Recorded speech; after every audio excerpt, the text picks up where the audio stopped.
Hello, and welcome to part 45 of Summoner. And as soon as you enter the palace, you'll be suddenly ambushed by these knight-type enemies. These unfortunate knights, who are for some reason still loyal to Sornian, even though he's pretty much turned all of Medeva into a horrible wasteland. But you do have to appreciate such loyalty in men. It sort of reminds me of Scar from The Lion King, and how for some reason his rule turned all of Liondom into some sort of wasteland. That's right, he was such a bad king he caused a drought for some reason. But anyway, these guys, I guess they're pretty hard enemies. They're, well, at the end of the day, they're pretty much brawlers. They have a sword, they have a shield. Not really much to them. But fortunately, between Rosalind and Jakar here, we can whittle this guy down. Now, you might have noticed there that Jakar tripped him over. Again, that's the Debaser in action, his weapon. And it's also why it's one of the best weapons in the game. Now, here comes some very useful items. The shields. I think there are two varieties of shields you can get from these two guys. But yeah, I never really bothered too much about shields, but I suppose it's better than nothing. And these shields do have great advantages, such as plus 3 to dodge there. That's one of the stat boosts these shields give out. Now just a word of advice. Don't just run blindly into the middle of this room, because there are enemies all around you, and throughout this little arena here. And yeah, you want to sort of go to the sides and take them out one by one. You really don't want to get into a situation where they all gang up on you. You'll see what I mean in a bit.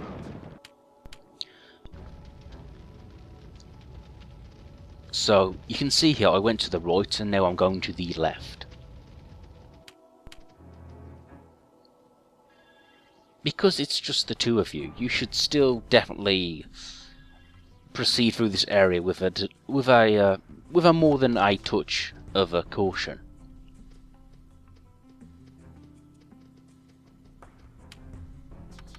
I'm thinking that I'm still keeping Rosalind with her bow. Well, she can equip staff weapons, but of course, since she's so physically weak, it's not a good idea.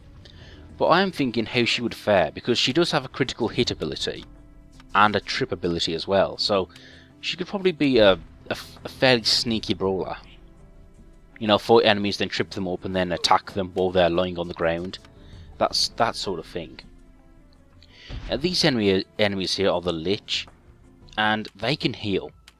And not only that, but if there's more than one of them, they can heal each other. Now, you can just see here that I managed to freeze one of these enemies with an ice spell.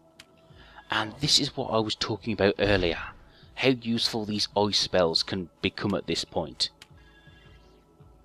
Honestly, it is something I ignored before, but yeah, the ice spells, yeah, you want to take advantage of them.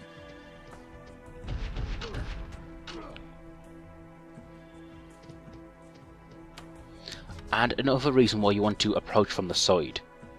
Like, for example, I'm fighting two liches here, and I really don't want to fight three. Or fight 3 liches and an extra knight. Because those other enemies are lying around the castle somewhere, so again, just try and take them out sneakily. Now, this is of course the palace we saw at the very beginning of the game. And it is quite a sad sight to see that grand palace now in ruins. And of course it's easy to tell that you can't really go exploring in this place. It's just this bottom floor.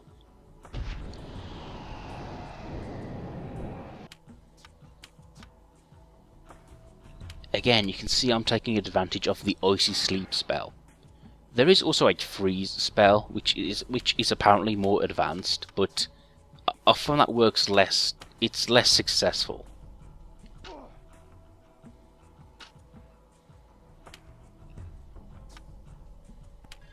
But I guess what I'm trying to do is freeze one of them, and then try and take them out. But as I just realised now, that if someone is in an icy sleep, and then you cast Fire Arrow, you awaken them, which does make sense. And it's really something I should have realised before. I am thinking of Pokemon, and in that game they do have a freeze status effect. And again, I'm trying to think, if someone's frozen, and if they get hit by a fire type attack, does that unfreeze them instantly? And I want to say yes, but I'm not really sure. Now, fortunately, with the 2 liches down, we just need to beat on this knight here.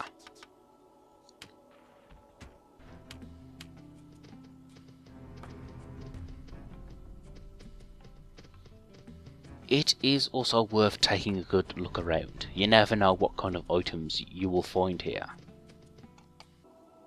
And of course, save regularly between these battles, because you could so easily get swamped. You know, there's only 2 of you. Just, you know, if you were facing 3 or 4 enemies, that would be very difficult to recover from. But at this point of the game, you realise how useful Rosaline is with her spells, and also how strong Jakar becomes near the end of the game, especially with the critical hit ability. He's sort of... I hope you've been watching, but you can notice he occasionally does like large amounts of damage. But anyway, the whole point of this part of the story is to take on the Prince Sornian and the treacherous Queen Galien. I would have compared it to a Shakespearean sort of story, where you get the prince who betrayed his king, and also Galien, who I would also like to point out, she betrayed her husband, but she was also cheated on by King Bellius, you know, and that's where Fleece came from. So I suppose Galien is meant to be a bitter figure, or a vengeful figure. Granted, I do think she could have done with more lines to establish this, because honestly, when I first played this story again, I sort of forgotten who these characters were, these villains here. And again, to compare this to a previous point in the game, this is actually very similar to what we just went through with Murot. A destroyed kingdom, and now we're taking on the tyrant at the palace. Yeah, and as you can see, this is quite an awkward section, because there are a large number of liches here, as well as a knight.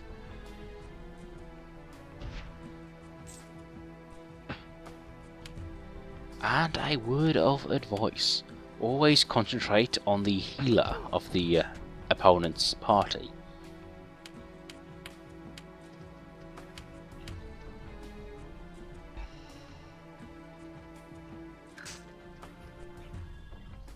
Of course, what you can see here is me coming to the rescue of Rosalind with Jakar. Very important. I really don't want her to be in direct battle with someone. That, and at this point, especially with the health increasing items I've equipped to Jakar, he becomes quite a formidable tank.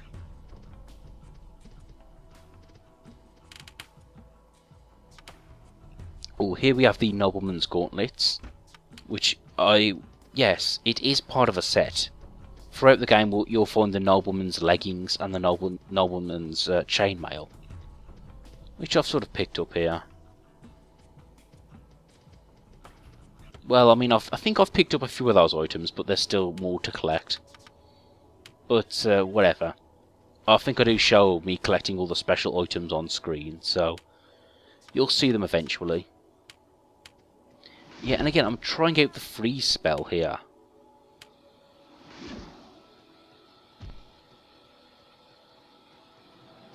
And lucky for me, it seemed to have worked.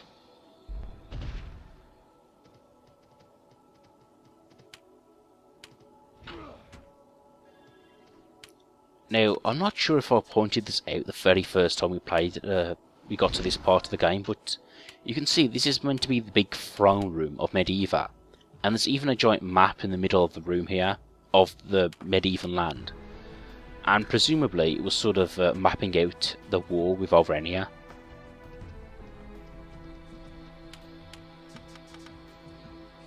Speaking of which, since we took out Murad in the previous part of the story, I guess Alrenia isn't really a big threat at the moment.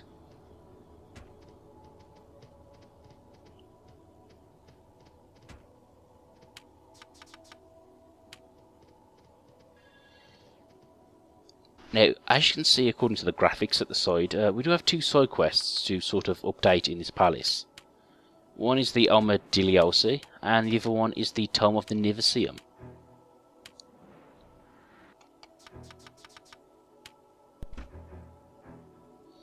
Now, before facing the boss here, we just want to cast a few buffering spells. Now, this following boss fight is quite interesting, as you'll see in a moment. But first, let's confront these two ne'er-do-wells.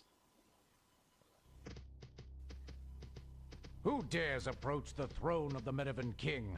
I would have made an appointment, but your secretary's a zombie.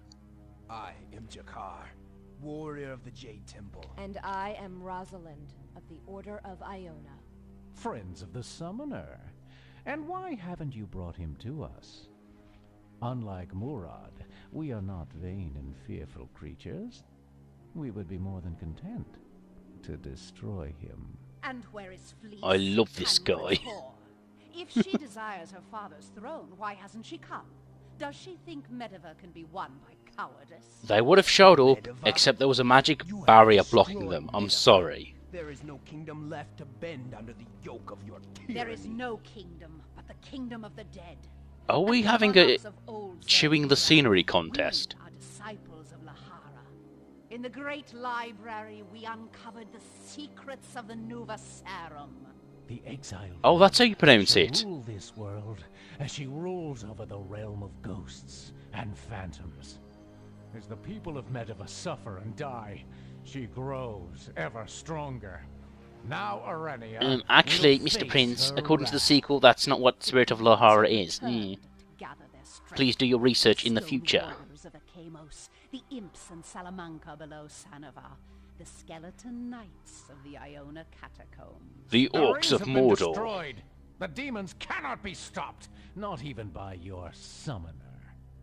We have come for the scrolls you have stolen from the great library. Return them They to belong us in a and we will museum. show you mercy. There will be no mercy for you, Rosalind of Iona. And you, Jakar of the Jade Temple, prepare to meet your doom. This scenery is delicious. Okay, you decide, folks. Was that extremely hammy or extremely cheesy? Okay, this boss fight here, it's got a fairly good gimmick to it. By which I mean there are two individuals you see here. One with now Sonion will use mainly physical attacks, and Galien will use magical attacks. Now when facing these two, I find it's best to take out Galien first, because obviously she's a bit of a healer. That, and as you can see, Galien, for example, doesn't seem to be hurt by magic. And likewise, Sonian can't be hurt by physical attacks. Or at least, I don't think he can until you take out Galien. Yes, the Debassa trips up another enemy.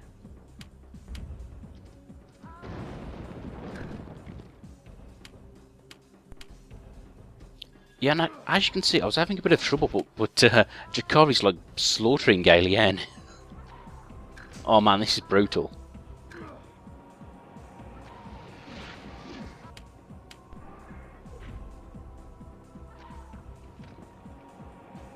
Oh, but I've got to be careful here because I can also get tripped, and as you can see, that those two just ganged up on me.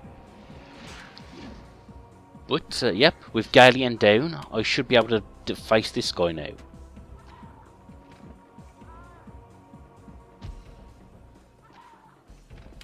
Now, I'm wondering if physical attacks will hurt him now. And they don't seem to. But that's okay. Jakar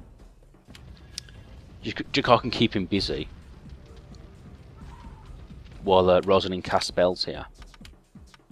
But yeah, this is a fairly interesting gimmick as a boss fight. Yeah, I'd really do appreciate it, and it's good to take out these two villains at the moment here. Yeah, see, I just noticed Jakar's hammer attack isn't really doing no damage at all. But it's fine, really. All Jakar has to do is keep him busy until Rosalind can slowly wear down his health.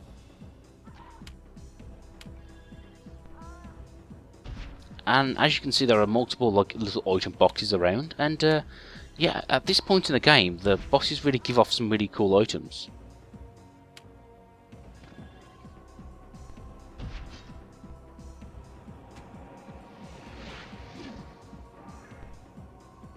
Okay, look at those wonderful items. First up, the Karsani Scrolls, which is the whole point of coming here, which is a story item. The Warrior's Plate Mail, again one of those magical armor suits. The Summoner Leggings, yeah, keep them for Joseph. The Sword of Spirits, which, yeah, it's okay I suppose. And the Saurian Dagger, yeah, pretty good for Fleece actually. And it's quite appropriate that the traitor had a dagger in his hand.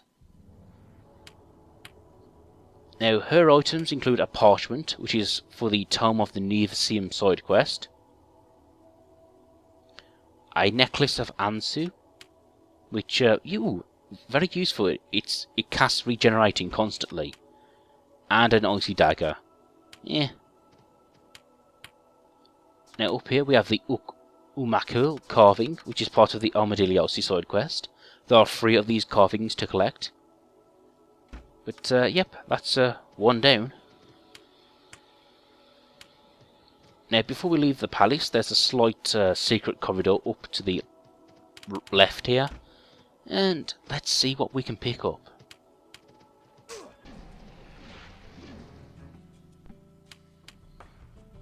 And there are also 3 leeches here, so again, that's something you really want to look out for.